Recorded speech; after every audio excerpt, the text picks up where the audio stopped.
Welcome to All Things in the Name of Love. If you like this show, please like, subscribe, and share. Thanks.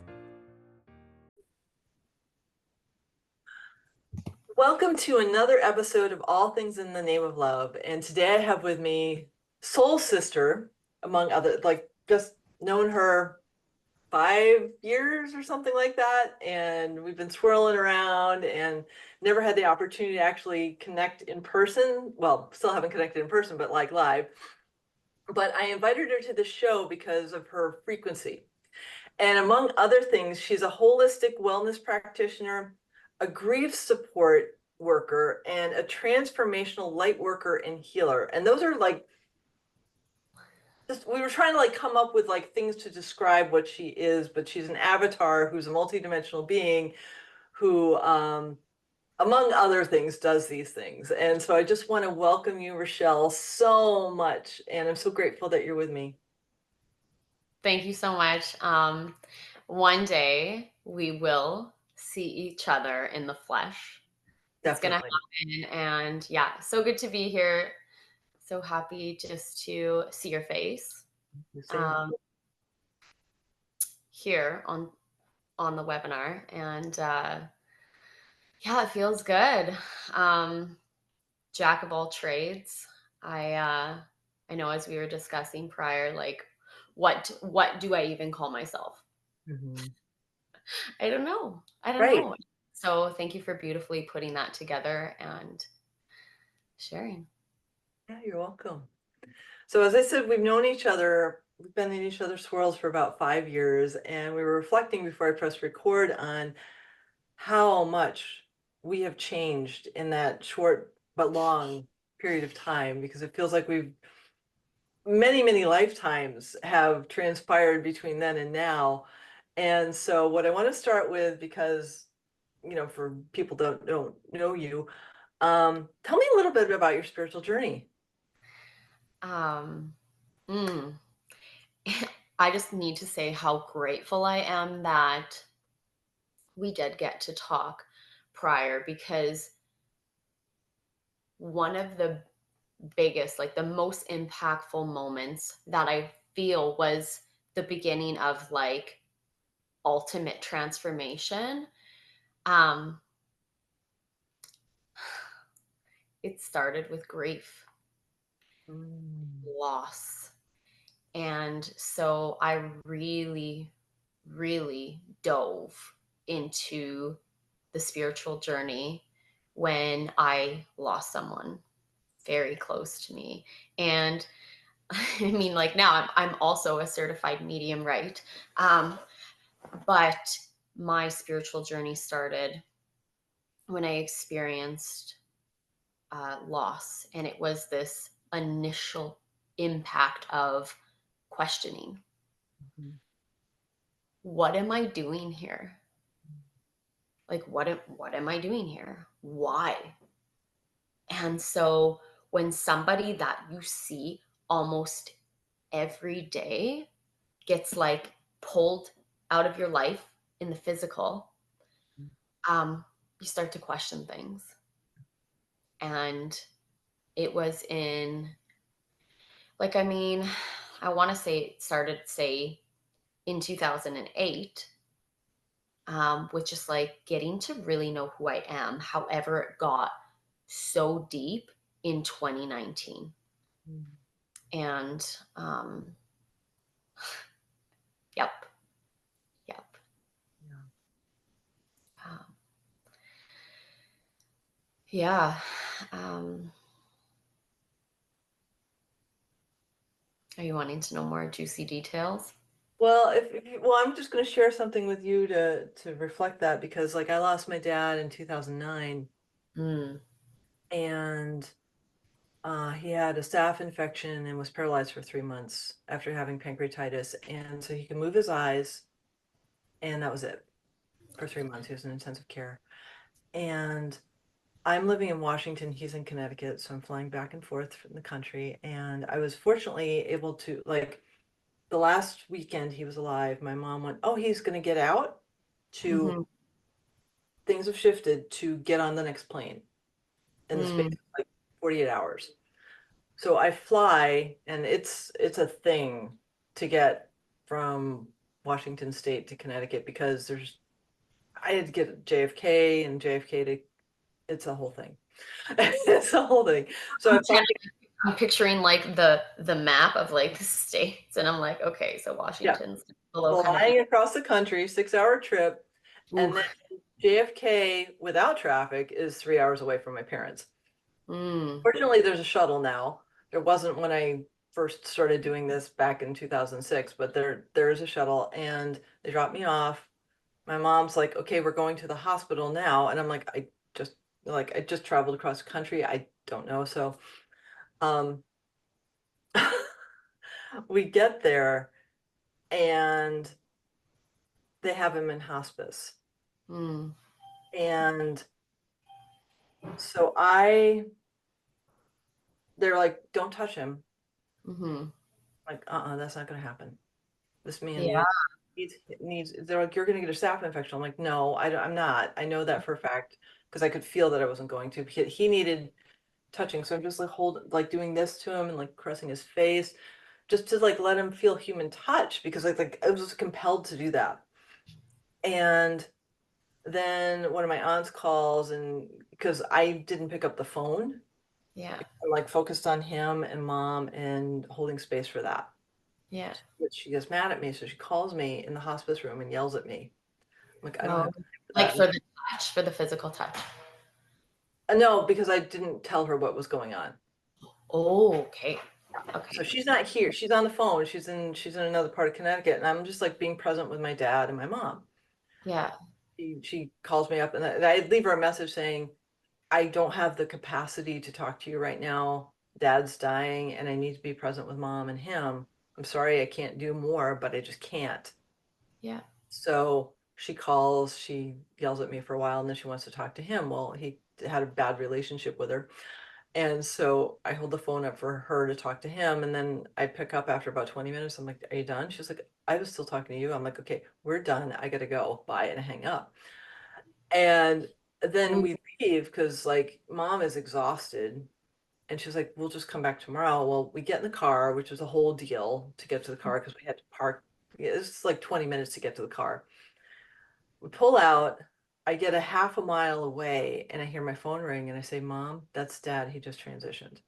mm, You can't know that. So I pick up and it's the hospital saying, "We turned him to wash him and he's gone." We walk back into the room. I look at his body and that's not dad. Like I know it's not dad because like dad's not there.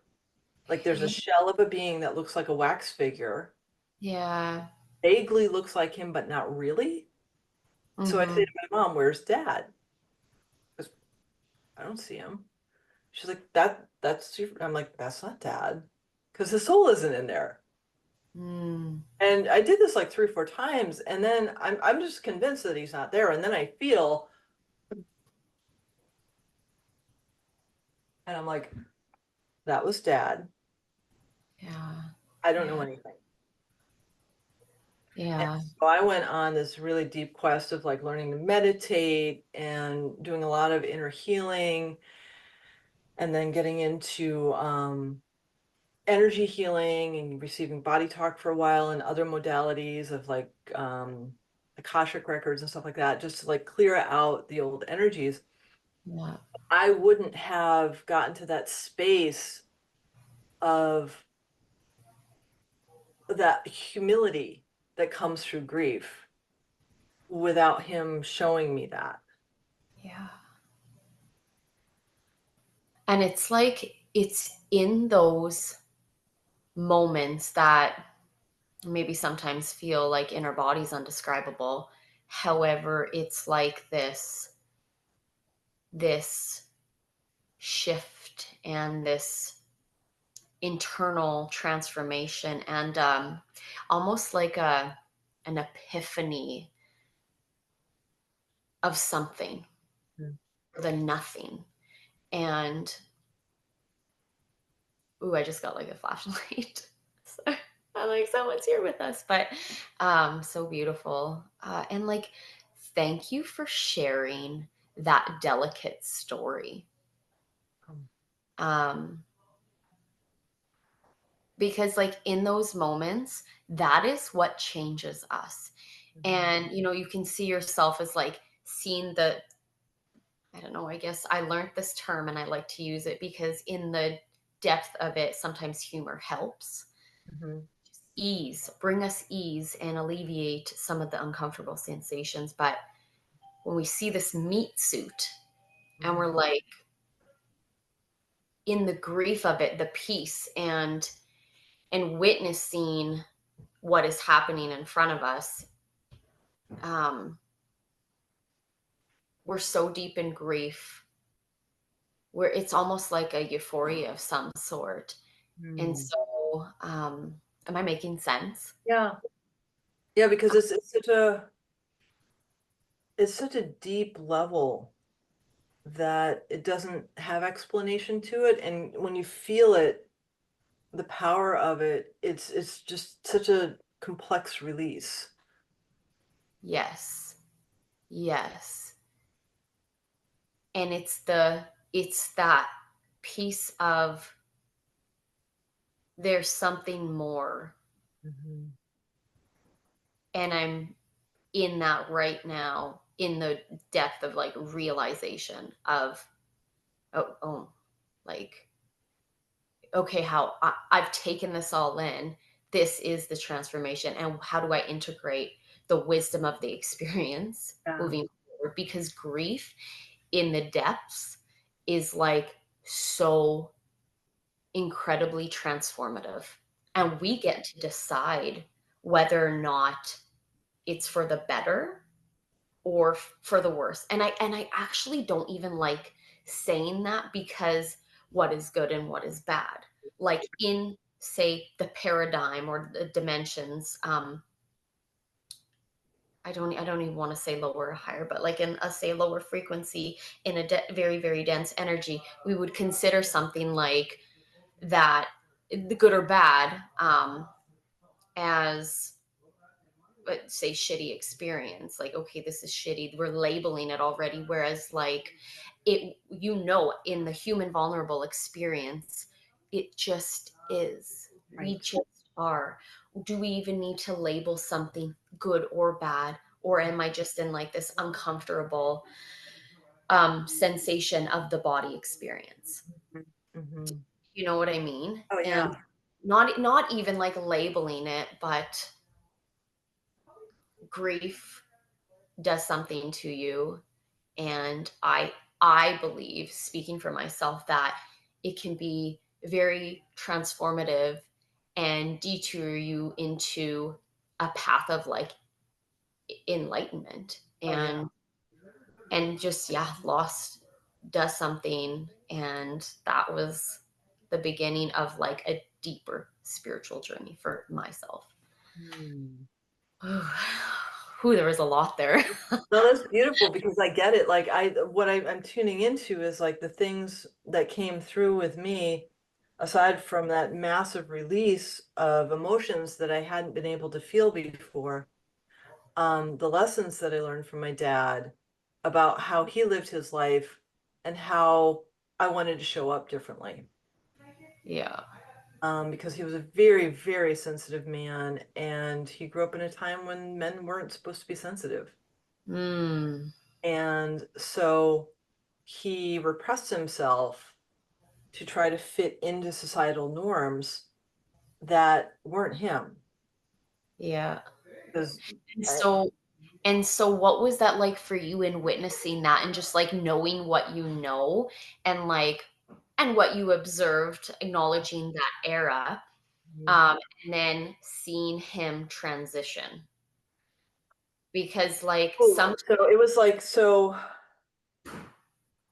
the fact that he was paralyzed on, like, it was an external reflection of the internal of the paralyzation he had done with his soul.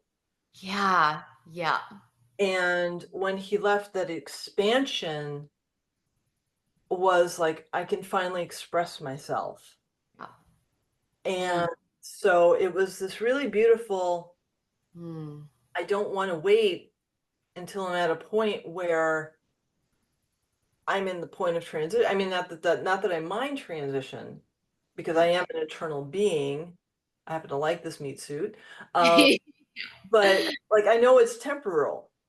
This not the only this is not the first or last one I've ever had. It just happens to be the one I'm in now.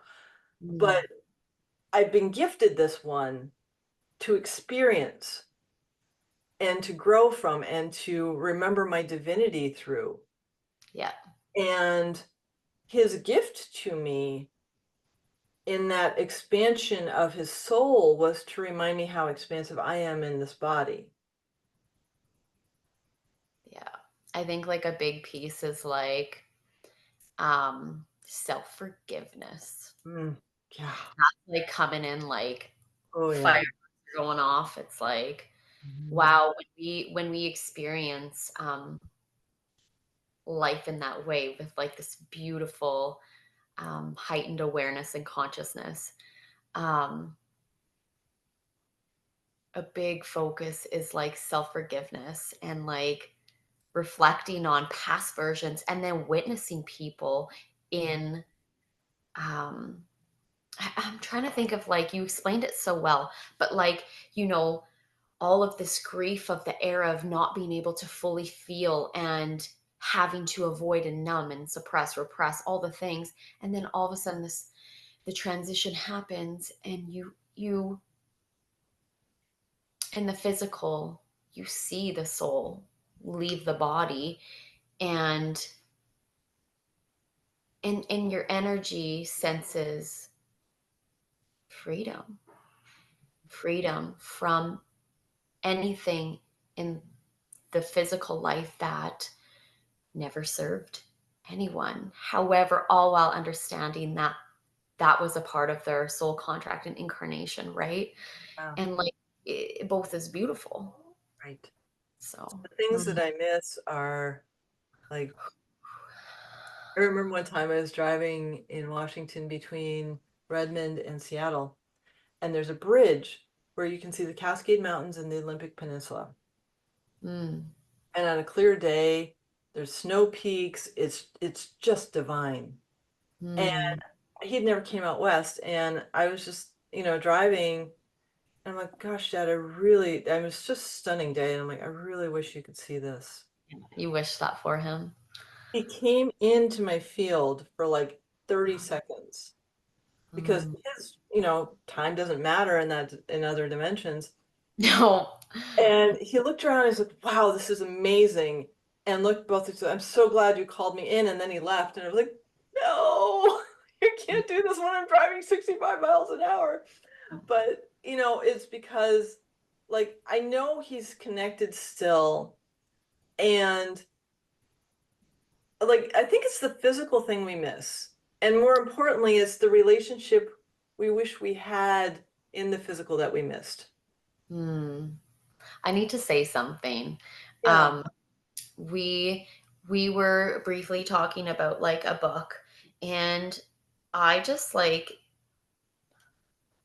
I look forward to hearing what you think of this book once you've read it because it's so deeply correlated to like what you were saying right now. And um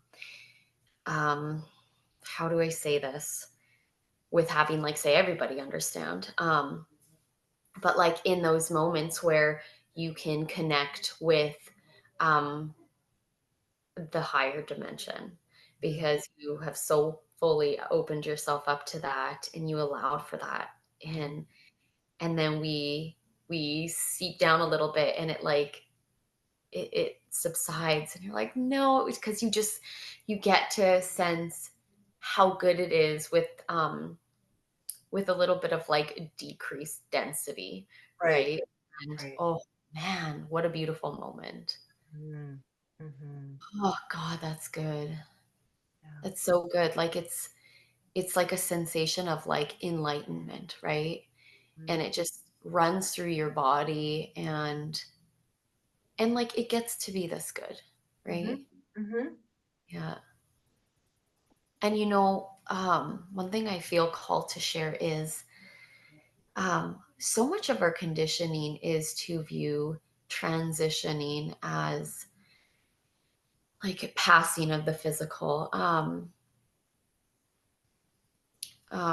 Like so like such deep sadness, and when you fully allow yourself to like be and feel everything of the grief and loss, and you come to these epiphanies and these pivotal moments, you become more dualistic and like observant of the body, and you're like, wow, like it gets to be this good. I just experienced grief, and I've been like, ebbing and flowing with life. Mhm.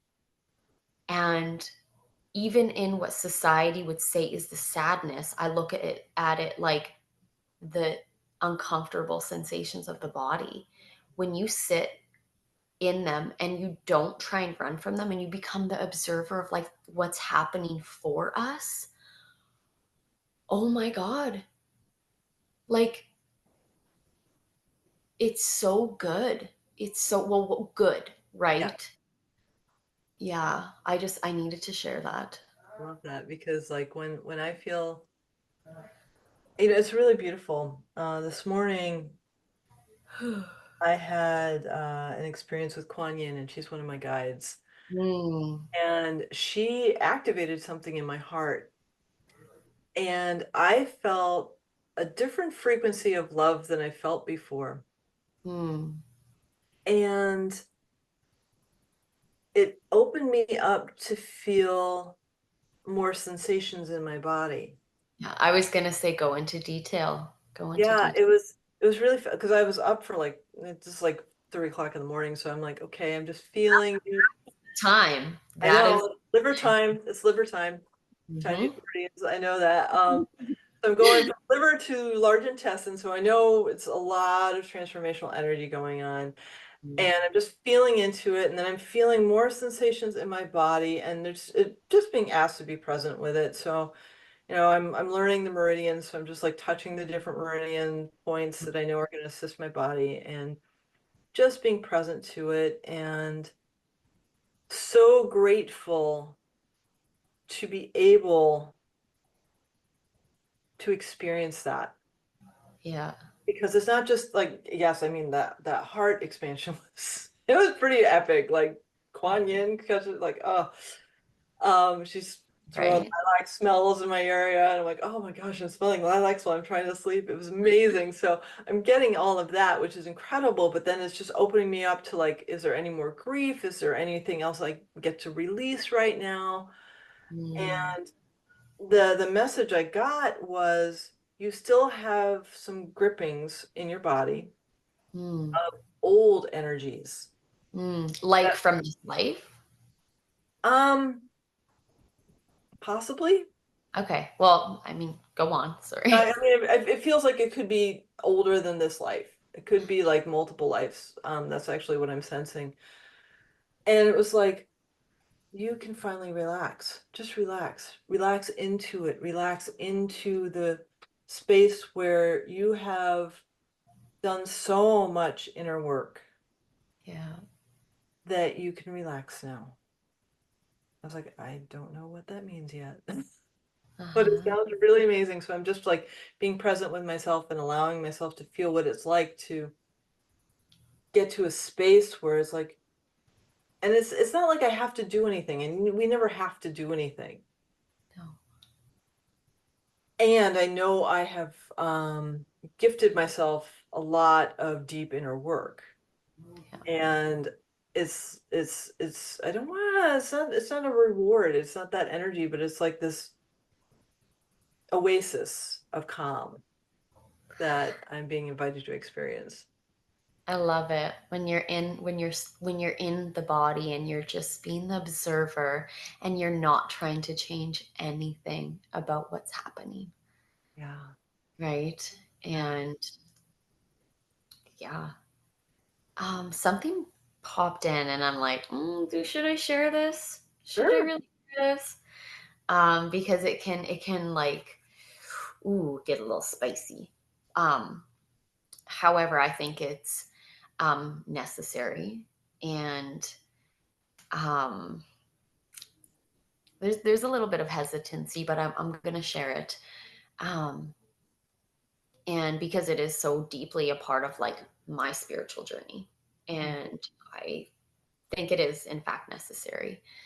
Um, one a quote, and it's like most of society would see it as like this.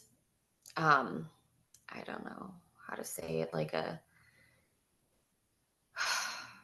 who's a famous person who has like the quote of life, doesn't matter, like Gandhi or someone. And yeah. so it's like that quote where it's like people will whatever and whatever, but they'll never forget how you made them feel. Mhm. And I'm like, I don't know if I agree with that. And I say this because coming from a place of self-empowerment, Mhm. nobody makes you feel any way. Mhm. You get to choose how you feel. Right. What if I said, wow, I walked into Sophia's energy and I loved the sensations of it, instead of, wow, I she made me feel so good. It's like, ooh, like I intentionally tapped into her energy and I got to experience how incredible it was. Mm. And so it goes I take that and it's like I felt so icky in somebody walking into somebody's energy, and I pulled myself right back out because I have the power to do that. Not, Right. oh, I was made felt that way. It's, Right. well, that's kind of like a form of disempowerment. And Mhm. so that is, I always reframe and like pull myself back and think, okay, no, like I, and that's been a huge part of taking ownership Ah. that, yeah, we have this incredible gift Mhm. to tune in and tap into somebody's else, like our energy fields go like, I don't know, like 10 plus Well, I feet. mean, we're on a screen and we can feel each other. Yes. And Yeah. this is what I'm saying is like, um, nobody makes us feel a certain way. We Right. are just so gifted to feel what it's like to, in fact, be in somebody else's energy. Wow, I don't like how I feel when Right. I'm in someone else's energy. They're Right. not making you feel anyway. Right. You Right. get to pull yourself back. Be like, Mhm. ooh, that didn't feel good for me. Not, oh, I walk by somebody and ugh, like they made me feel so gross. Right. Mhm.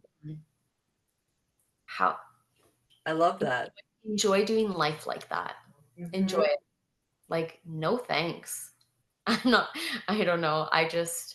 No, I I appreciate that distinction is so good because when we remember that we're not a victim to anyone, oh, thank like, you. and if we get triggered, like I Mhm. use this as like poking the bear kind of thing.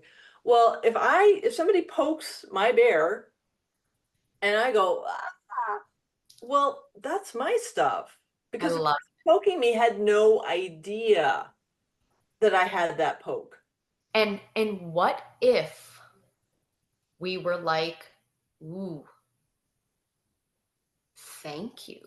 I evidently have some soul inquiry to do. There's something still remaining stagnant inside of me that needs some frickin' TLC, right? If Mhm. I am like offended or triggered or bothered, whatever it is, by something that someone else does, that has nothing to do with them. It's like I said, it's an ish me, not an issue. Yeah. And then I get to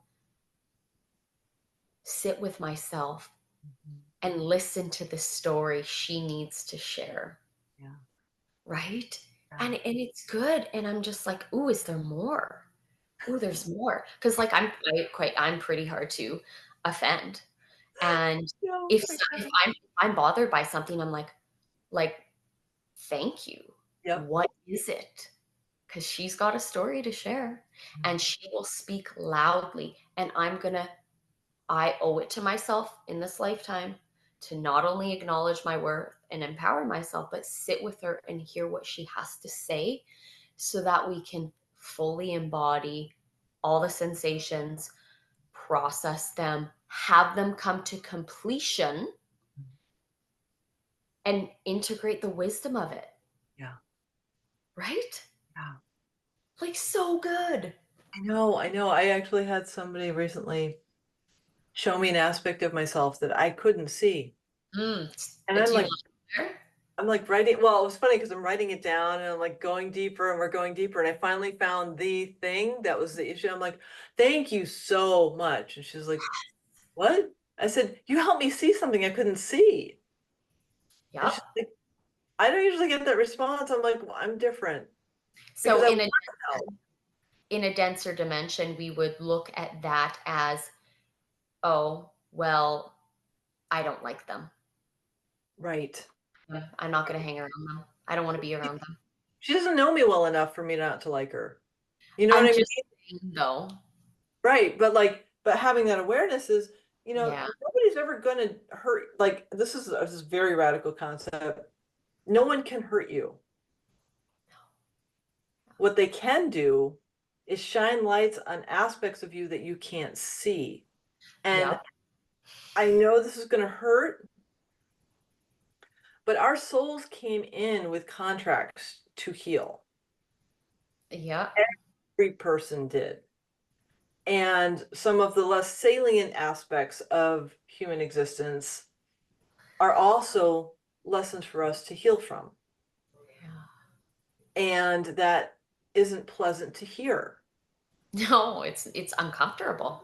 Right. It is. Like I came in with people pleasing, controlling women, narcissism, and codependency. Mm. I had a big list. That's And right on, I've, eh? I've worked through those extensively to the point where I've actually neutralized it. Yes. But I've had a lot of life lessons to do it with. Yeah. Um, if, and I've actually talked to with people, so I'm not saying this is easy, but I've had people who've had sexual trauma Yep. and they've worked through it. And the lessons and the empowerment they've received from it. And I'm not denigrating anyone who has had sexual trauma because it is a hard thing. Yep. And to realize that you brought that in for yourself and for your ancestral line to heal Yeah. is so ridiculously empowering. Yeah. If we looked at it as a part of the mission, Mhm. right? And um oh, how do I say, like, no,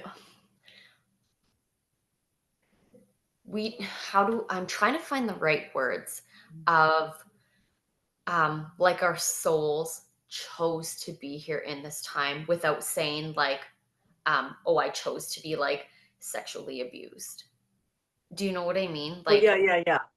so I don't know how to. Oh, so I'll share what I've been aware of since I was little. I came in to be the last person that carried the genes of my ancestors on both Yeah. sides to heal the traumas. Mm-hmm. Mm. Um, I'm sorry, but I have to laugh because it's like um I'm just like applauding you because that's a lot, right? yeah, That's a lot. it is a lot. I didn't really know what that meant when I was like little. I just knew I wasn't supposed to have children because I wasn't supposed to bring it forward. I didn't know Mm. what that meant. Yeah. I had no Oh, idea what that meant. Like I had an awareness that I was light, yeah. but back in the 70s in Connecticut, being a light being wasn't really easy to be. Yeah. Oh, So I learned how to numb myself down for many decades. Not many, but a few decades. And yet there was that constant awareness of, and it's not like I'm unique. I'm not special. I mean, we're all special, but we're also one. So it's like my particular experience has been, how do I remember the Christ consciousness within me? Yes. And there's just Mm, a lot of layers. yeah. And like all while calling in ease and grace and loving kindness and self forgiveness and um, surrendering to self judgment and criticism of how that is, in fact, supposed to look for you. Right. Like, do we know every day what today's healing or tomorrow's healing is going to look like? Like, it's different every day. Right. And, that's a whole nother ballgame, Mm-hmm. you know? Um, whew, yeah, that's some deep stuff. Yeah. Mm. We get to. Yeah, we get to. Yeah, that's right. We get to. And it's a person, like the one of the gifts that I give myself is quiet time. Oh my God. I know. You've Oh got my children, I know. God. No, no. You know what? It's not wild that you're saying this Okay. because like I was offered quiet time last night and it almost like threw my nervous system for a loop Wow. because well, what do I do? Hmm. Like my mind wanted to keep busy and my body was like shower and go to bed. I did have a cold shower, which was like part of my quiet time. However, I just observed like what is quiet time. It's like foreign to me. And so I didn't even know what to do with myself. And I just love that this is coming in because it was really hard. Yeah. And people are going to probably laugh at me, but like it was hard, especially when you do have young children. Right. No, The it's opposite's there, and like, you're like, oh my God. right. You have two young children. You do a lot of inner work. You do external work. You work with clients. Like it's a lot. Yeah. A lot. And I think you said you recently moved.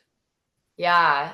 So my ex-husband and I separated almost 9 months ago, and she just helped me drop some flooring off. We have an incredibly civil relationship, mature divorce co-parenting.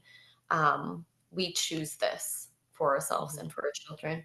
And like painting, flooring, all the things, and just preparation. My kitchen's going to be getting installed. And like life is so busy. Right now, I'm also creating a 6 weeks men's program that actually, like, I'm still in cultivation mode, but I'm just like going with it.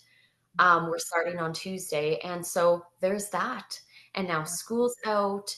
Um, Navigating even co-parenting and just like home renos, working with clients one-on-one. And so when quiet time comes up, you're just like, I don't know what to do. Yeah, and that's that, but that's a gift, is because we get to like what is like I was guided 2 years ago. I heard be more gentle. Mm, Yeah. yes. I'm Yeah. like, what does that mean? Mm, Because I, like in the Chinese five elements, I'm innately a water, which means I'm very much in flow. I love my isolation time. I love being quiet and present, and I grew up with two waters that were in wood mode, which means much more, aggressive and go-getting and disciplined, and I'm not that. but I was trained to be that way to survive in that environment. So like coming into that water phase, with Kuan Yin, she's the one that came in and was like, be more gentle. I'm like, how do I be more gentle? Well, be more gentle. And so it's been this exploration of like, how do I engage my five senses more? Yes. And it's wild how like in this spiritual journey of life that we are currently deep in, um, how we come on these points of reflection where um, we were never innately that way. And through constructionism and like cultivation and conditioning and all the things, and we're just like, we have these moments where like, oh wait, like that's actually not me and who I am, and now I have to unlearn all of that. Right. It's a journey. Hmm. It's such Yeah. a journey because I tune in, like my inner wisdom is like, okay, you've played out the masculine part. You get to play out the feminine part more.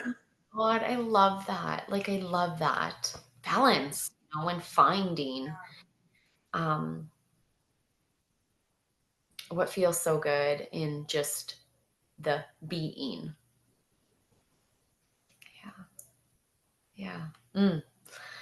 Whew, heart explosion. Yeah. Yeah. So what in that respect, like what I'm hearing for you is exploring the beingness in those rare moments of quiet time. Yeah. Yep. You're not wrong. And it's so interesting because we're so used to being human doings. Yes, human doings. Oh my God, look at you. Oh, that's a good one. I'm Yeah, taking that. by all means, it's not mine. So Mm. sharing It's away. from the ethers, right? It's from the Yeah, ethers. yeah, Yeah. because it's like we're beings. And like one of my favorite activities, and I remembered it last year when I was up in Mm. Orcas Island. I love being in nature, doing nothing. Like I watch sunsets on the Bellingham Bay for like 2, 3 hours, 2, 3 nights a week for 2 months. It was just divine because it's just water and the sun, and then occasionally like an eagle would fly by or a porpoise would come by or like whatever it was, but I didn't care because I was just so present to that Yeah. I remembered that one of my favorite activities is laying in grass and watching clouds. Yes. And it's like, oh, well, there's no time frame on that.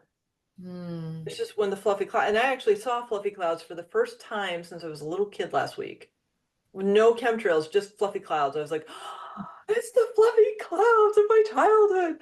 The And excitement. yeah, the excitement of, and just like watching the figures flow in. I've seen Archangel Michael come in. I've seen other angels come in Mm. clouds in the past couple weeks because I'm present to it and it's reminding me of that presence, of that beingness, and like, what is it like to lay on the grass for 2 hours and watch clouds?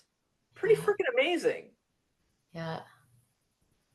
Ooh, if that ain't meditative, I don't know what is. I found myself in the last like, wow, probably almost 9 months, right? I had my best friend pass. One of my best friends, she passed, and then I was moving through a separation, and then my grandmother died, all within 3 months. And um, I had found myself like obviously in the depths and just ebbing and flowing and welcoming in every day's funeral. And I was always guided to just like lay on the floor. And, Mm. like, I would do it, like, multiple times a day, and I'm like, "Wow, my body is just really needing grounding." And it's, like, in the middle of winter, and so I it's there were a few times where I put my cold body in the snow, but just to stop what I was doing and lay down on the floor wherever I was, and I would just lay on the ground, on my in the middle of my kitchen floor. And so when you were talking about, like, just watching the clouds, and kind of bringing in that childlike experience, it just brought me back to like how um, grounding has been like something just essential in any way, in any form, right? And it can like rejuvenate us in all the ways and just bring us back to presence and, like you said, being instead of not doing, being. And oh my God, I love that. Thank you. Um, Yeah. Mm. yeah. It's not good for anybody else, but I'm just like the choir for us is like, Yeah. Yeah.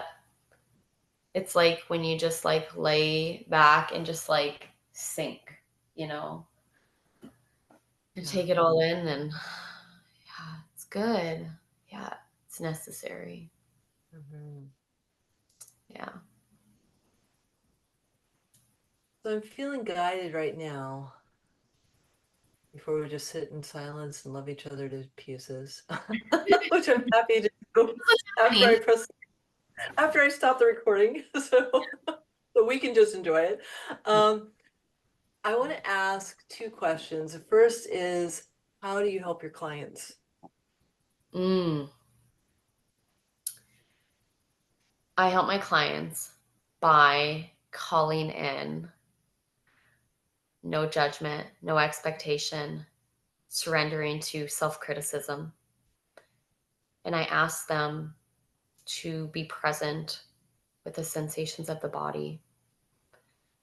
Hmm.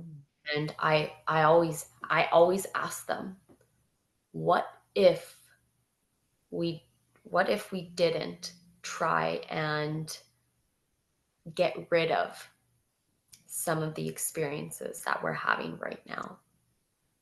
What would happen? Hmm. Because you know what? When we soulfully be in the presence and we just like observe what is happening, like we say, for us, guess what? It subsides, it alleviates because we don't try to numb it. When we try to numb it and avoid it, what happens? It intensifies and it comes back twice as bad. Mhm. So, Yeah, yes. I love that. Yeah. I love that you're sharing that wisdom because it's so, okay, the word necessary is coming in. Like at this time in consciousness, as we're shifting out of the trauma over the past 4 years Yeah. and into a space where we can, like the noise of the chaos is a beautiful gift. I've noticed it recently within myself because I still have distraction tendencies. It's Um, normal. I can't do more than 15 minutes. Well, maybe we If I should do, not judge. no, but it's truly like my soul is like, okay, you're complete. Go meditate, go ground, go do something because like, and it's not like a doing thing so much as like you've had that fix. Now do self-care. Mm, mm. And I would respond as like, well, it sounds like you really know yourself well. Learned. You know yourself well, what she needs, and you're listening to her. And that I think like what else can we offer ourselves in this lifetime of just like hearing her, what does she need? And it can be that simple. Mhm. Yeah. Yeah. Mm. We make it so complex, but it really isn't. Oh, I know. Yeah. So I'm going to ask the last question is how do people find you, sister? Online, my Instagram handle is enriched underscore alignment. And you can DM me there, or you can just check out my website, enrichalignment.com. Yeah, thank you. I look forward um, to just more of us time. And thank you for sharing. And hopefully, not hopefully, I trust that whoever is needing me will be divinely guided to me. Yeah, So it is. it is so. Thank you. Thank you for your beingness, for the future in the world, and the work you do in the world. And I adore you. Thank you. Right back at you, sister. Mm.